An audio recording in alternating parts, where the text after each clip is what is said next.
Okay, guys, we start with time of supply, that is the supply of service.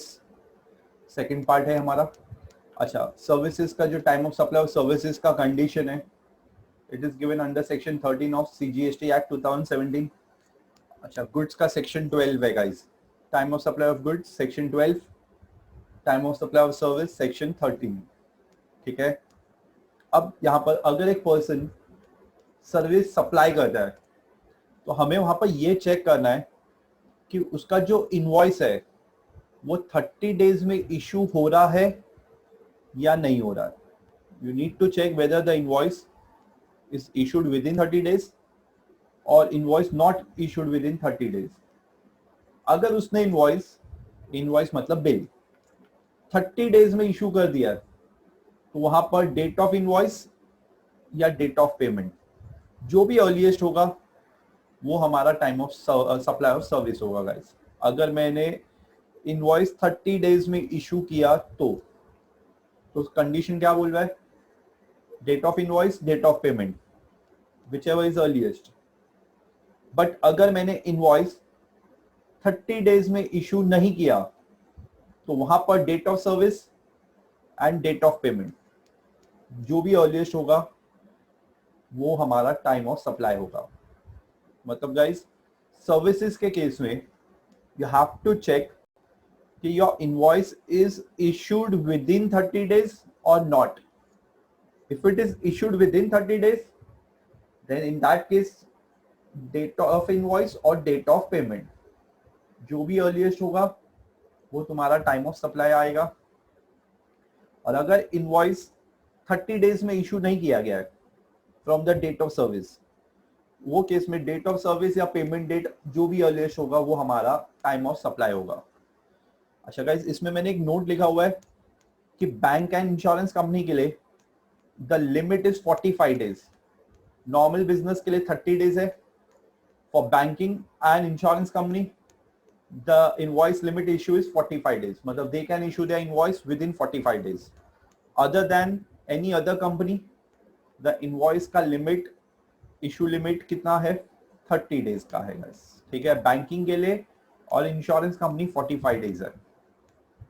Not it guys. Services के अंदर हमें check करना है कि जो हमने इनवॉइस है वो 30 दिन के अंदर इशू किया या नहीं. अच्छा, अब ये 30 दिन कब से, जो मेरा डेट ऑफ सर्विस होगा उसके 30 डेज के अंदर. For example, if I provide a service today the date is 15th of September, तो मुझे 15th अक्टूबर के पहले मेरा इनवॉइस इशू करना है. अगर मैंने वो 15th अक्टूबर के पहले इनवॉइस इशू कर दिया है तो वो केस में इनवॉइस डेट या पेमेंट डेट जो भी अर्लीएस्ट होगा वो मेरा डेट टाइम ऑफ सप्लाई आएगा.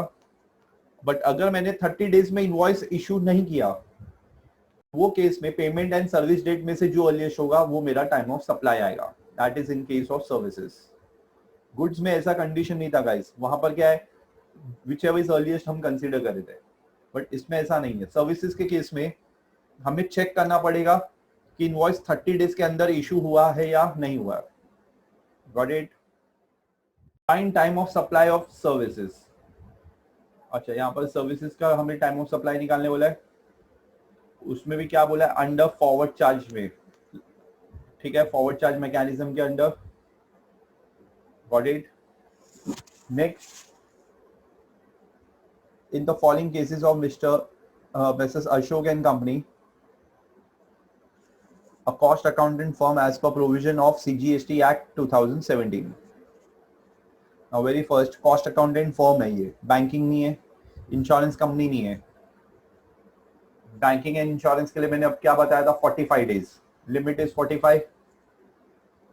यहाँ पर ये banking company है क्या, नहीं ना guys.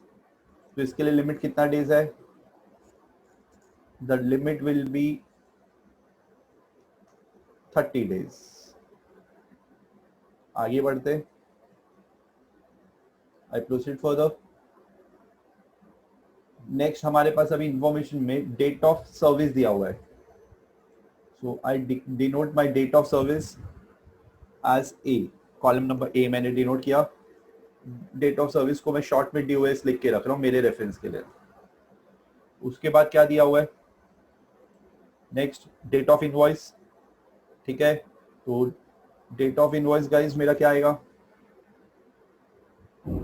एक सेकेंड, कॉलम नंबर बी मैंने डिनोट कर दिया।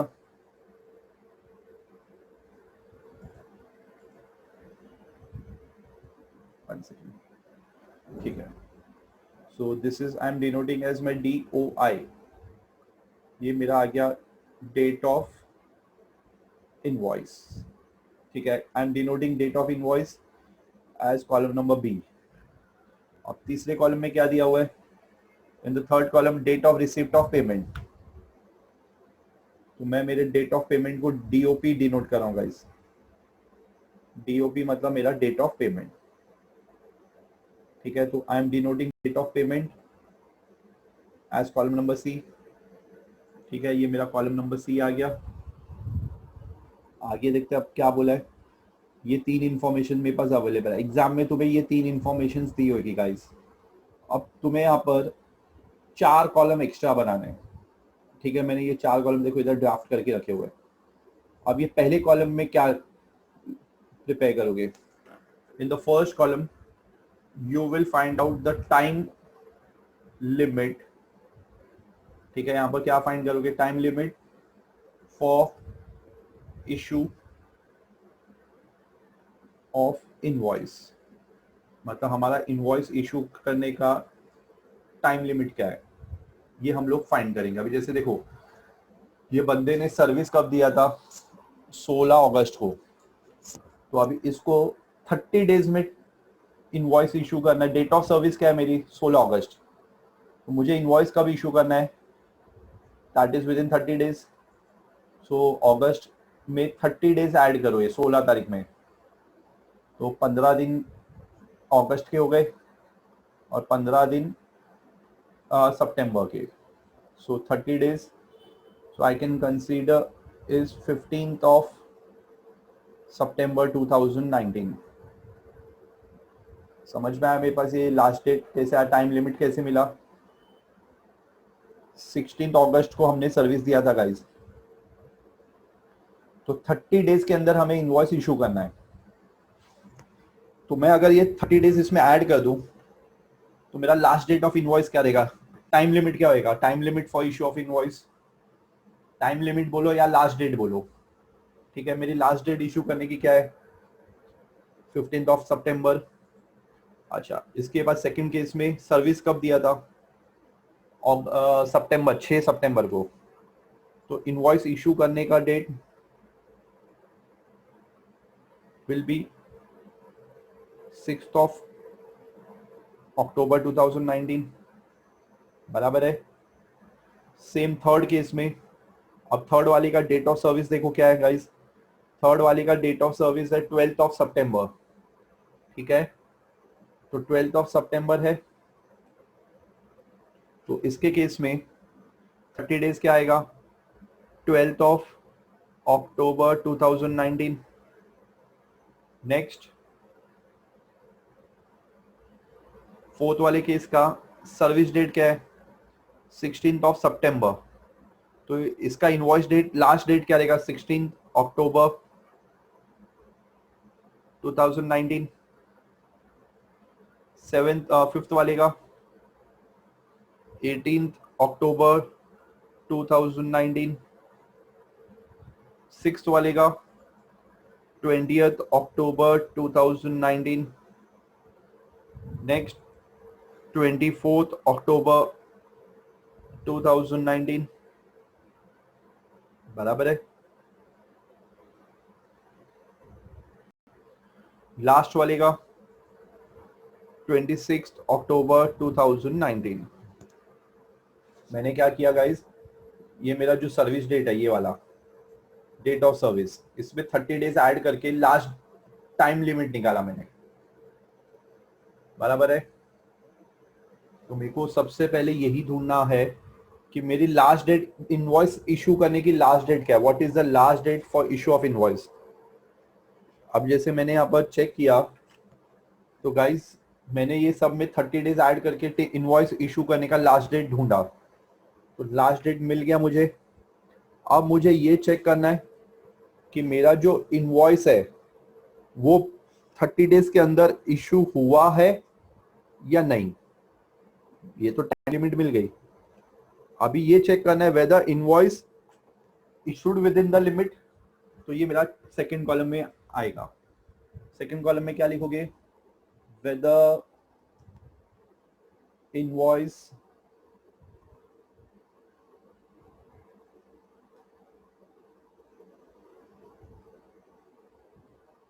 issued within, एक सेकेंड,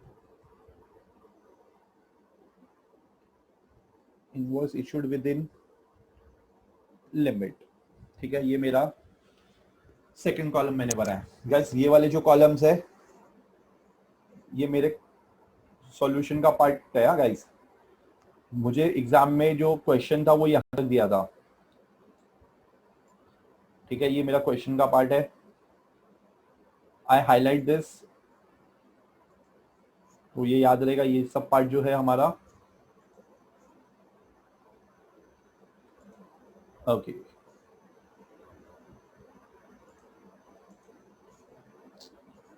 वन सेकेंड।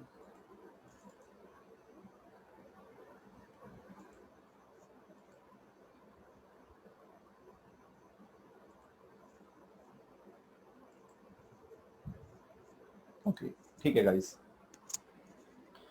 अब देखो मुझे चेक क्या करना है कि मेरा जो इनवॉइस है वो टाइम लिमिट के अंदर इशू हुआ है या नहीं। अब क्या बोल रहा हूं देखो समझ के लेना। अभी हमें इनवॉइस इशू करने की लिमिट थी 15 सितंबर। हमने यहाँ पर इनवॉइस कब इशू किया, when we issued the invoice.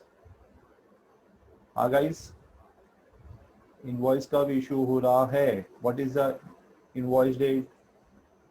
Simple, first वाले केस में बता रहा हूं मैं। ये देखो ये रहा मेरा डेट ऑफ इनवॉइस,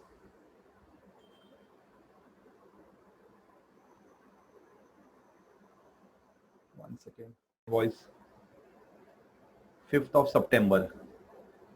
हमारे पास टाइम लिमिट क्या थी, 15 सितंबर तक इशू करने की लिमिट थी। तो हमने लिमिट के अंदर इशू किया है, हाँ या ना। द आंसर इज यस, बराबर है। क्योंकि 15 सितंबर 30 डेज के अंदर हमने सर्विस, देखो 16 अगस्त को हमने सर्विस दिया था। तो invoice has to be issued within 30 days. मतलब हमें इनवॉइस इशू करने का लास्ट डेट क्या था, 15 सितंबर था। बट हमने इनवॉइस कब इशू किया, the invoice is issued on 5 सितंबर। मतलब हमारा आंसर क्या है, यस। अगर आंसर यस आया तो क्या करने का, डेट ऑफ इनवॉइस और डेट ऑफ पेमेंट,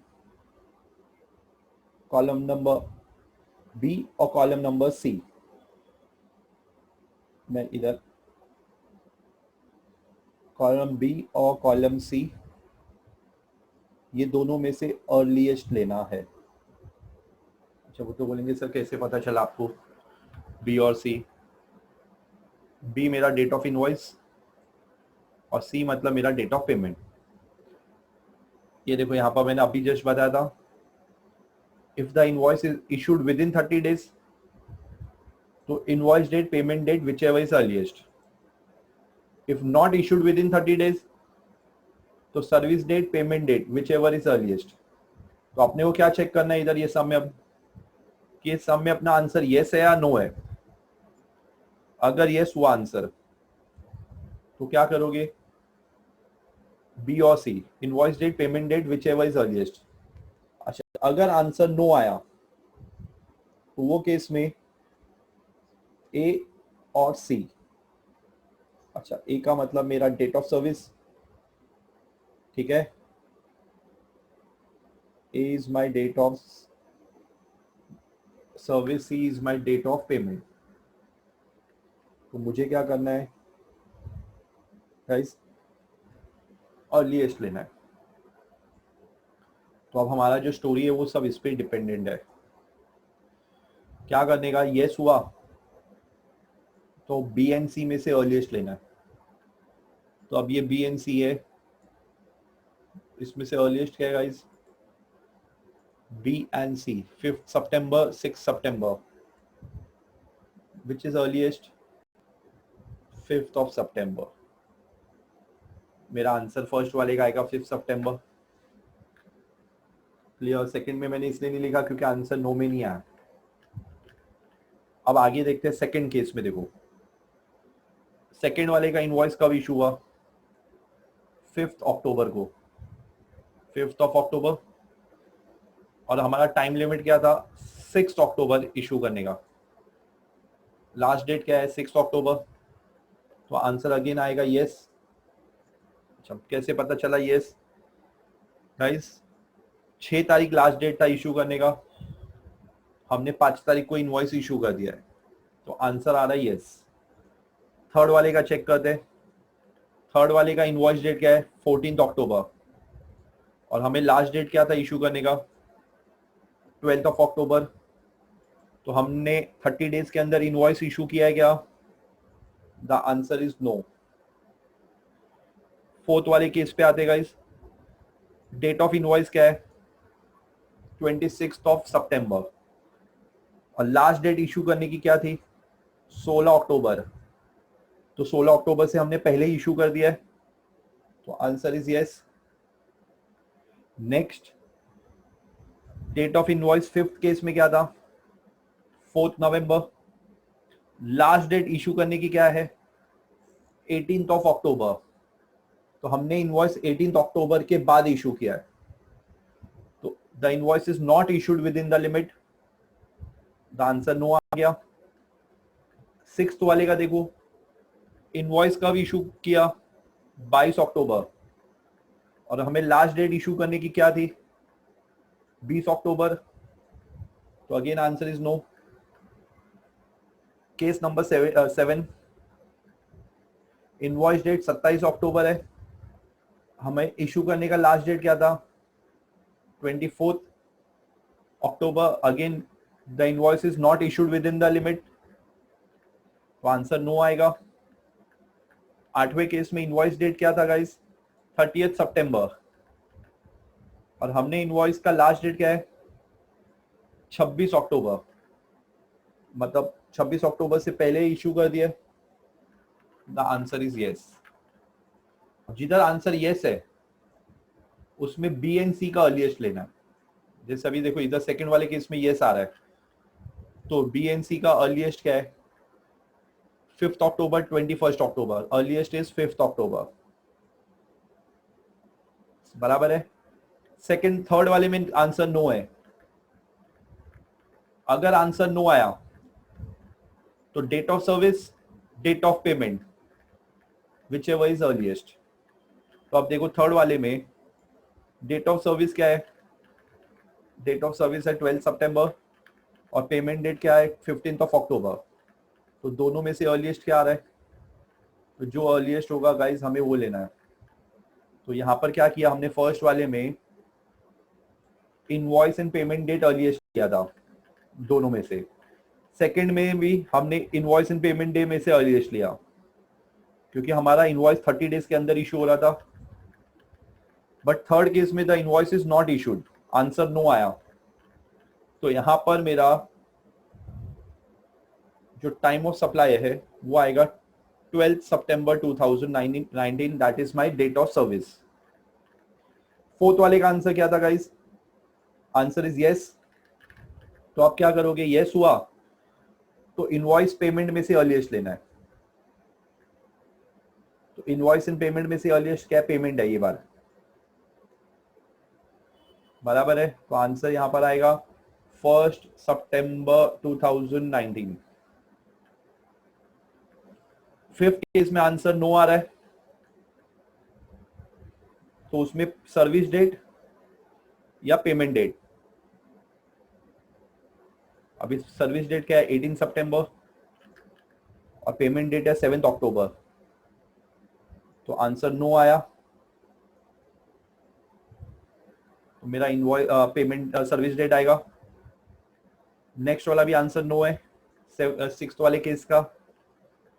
तो इसमें भी क्या करोगे, इसमें भी guys payment, date of payment, date of service, मेरा डेट ऑफ सर्विस अर्लीस्ट है तो यहाँ पर डेट ऑफ सर्विस आएगा। नेक्स्ट केस नंबर 7, अगेन उसमें नो आंसर आ रहा है तो अर्लीस्ट लेना है, कौन सा आएगा, डेट ऑफ सर्विस अर्लीस्ट है। डेट ऑफ सर्विस और पेमेंट को कंपेयर करने का गाइस, ए एंड सी को, column A and column C को कन्वर्ट दैट इज में कंपेयर कर रहा हूं। ठीक है, तो आंसर इधर क्या आया, 24 सितंबर 2019। लास्ट वाले का आंसर क्या है, और last one the answer is no, और सॉरी यस, यस आ रहा आंसर। तो इनवॉइस एंड पेमेंट में अर्लीस्ट क्या है, दोनों में अर्लीस्ट है पेमेंट। ठीक है, तो पेमेंट ले लिया मैंने, यस होगा तो यस के कॉलम में आंसर लिखना है, और अगर नो रहेगा तो ये नो के कॉलम में। Got it.